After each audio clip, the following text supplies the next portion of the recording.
రుణానుబంధ రూపేణ పశుపతిని సుతారయ అన్నారు. వాడు ఈ జన్మలో చేసుకున్న పుణ్యం నా చేతుల్లో పోయాడు. రామాయణం ఒక ఆడదాని ఏడుపు వల్ల జరిగింది. భారతం ఒక ఆడదాని నవ్వు వల్ల జరిగింది. ఏ ఊరికైనా 4 దిక్కులు ఉంటాయి, కానీ ఈ ఊరికి 2 దిక్కులు. ఒకడు సత్యరంగయ్య, రెండోడు భయన్న.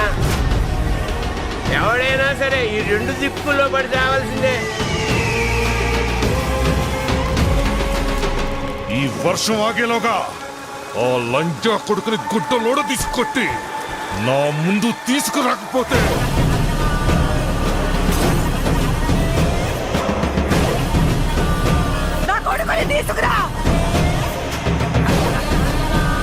వాళ్ళు పెట్టిన జెండా చూడాలంటే ఖచ్చితంగా తలెత్తే చూడాలి.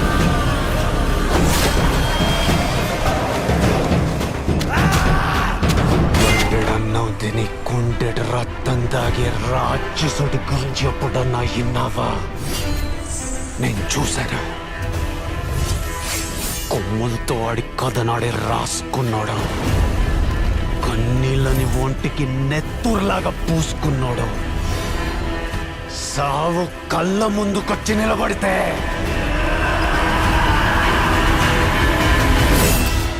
కత్తిలేసి కలబడినాడు. కనబడ్డాడు నా లోపల. తిరుపతిలోని ప్రేమ కథ కంటే ఈ వెంకటప్పై నాయుడు సృష్టించే రక్తపాతం గురించి ఎక్కువ మాట్లాడుకుంటారు.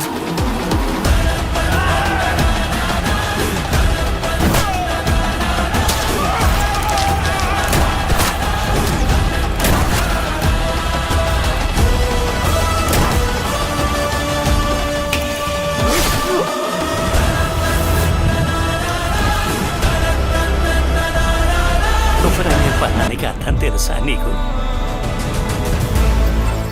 క్రీస్తుని మోసేవాడు. ఆ సర్వేశ్వరుడి అనుగ్రహం ఉంటే ఈ దేవాలయం మీద ఏ పిశాచి నీడ కూడా పడదురా.